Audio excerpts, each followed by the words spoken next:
adalah fakta bahwa PDIP selalu menunjukkan kemarahan dan dendam kepada Jokowi dan keluarganya.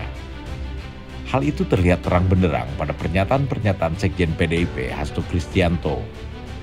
Narasi kemarahan dan dendam itu mulai bergulir paling tidak sejak Gibran ditetapkan KPU sebagai calon wakil presiden Prabowo Subianto.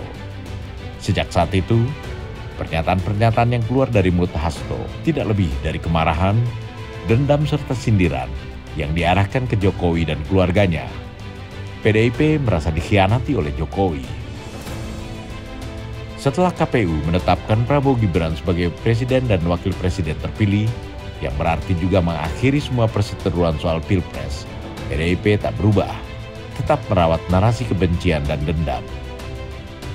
Dengan fakta-fakta itu, publik jadi tidak terlalu terkejut jika PDIP akhirnya memilih jadi oposisi.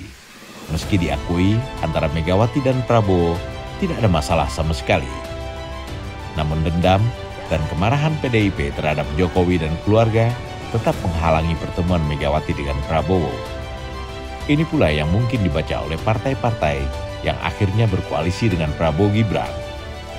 Nasdem dan PKB misalnya, bisa saja membaca bahwa PDIP beroposisi lebih pada masalah internal mereka.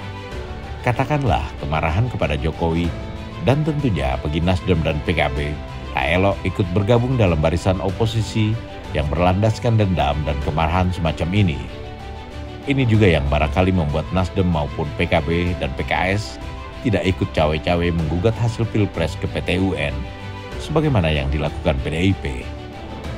Itu sebabnya, Nasdem dan PKB tidak membutuhkan waktu lama untuk menerima pinangan Prabowo. Sehari setelah ditetapkan sebagai presiden terpilih, Prabowo langsung menyambangi Nasdem dan PKB. Menunjukkan kesungguhan presiden terpilih itu untuk mengajak dua partai pendukung kubu 01 bergabung. PDIP dan PKS yang digadang-gadang akan menjadi oposisi juga akan sulit bersatu. Kedua partai berbeda dalam segala hal, baik ideologi, konstituen maupun sikap politik. Keduanya seperti minyak dan air yang sulit untuk dipertemukan. Tidak heran jika mengemuka dugaan bahwa pada akhirnya PKS akan ikut bergabung dalam koalisi Prabowo Gibran.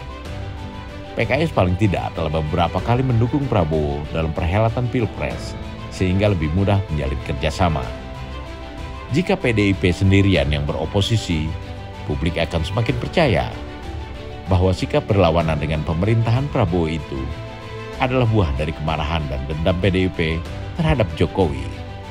Tentu saja, dalam konteks PDIP, Megawati lah yang dianggap masih sakit hati atas apa yang disebut sebagai pengkhianatan Jokowi. Bila benar seperti itu, maka perseteruan Megawati dan Jokowi akan berlangsung lama. Perseteruan ini seolah mengulang perseteruan antara Megawati dengan Susilo Bambang Yudhoyono. Selama dua periode pemerintahan SBY 2004-2009 dan 2009-2014, PDIP berada dalam barisan oposisi. Salah satu alasannya karena Megawati merasa dikhianati oleh SBY. Perseteruan itu bahkan masih berlangsung hingga kini. Hampir 2 dekade lebih, Megawati dan SBY tidak menjalin komunikasi, padahal keduanya adalah mantan Presiden RI. Ada harapan bahwa Prabowo dapat menembus kebuntuan komunikasi politik para tokoh bangsa ini. Apalagi Prabowo selalu mengutamakan politik merangkul semua elit politik, sehingga bisa bersatu dalam menyelesaikan PR atau pekerjaan rumah bangsa, serta menciptakan stabilitas politik dalam menghadapi situasi global saat ini. Prabowo Gibran, Man of Our Time.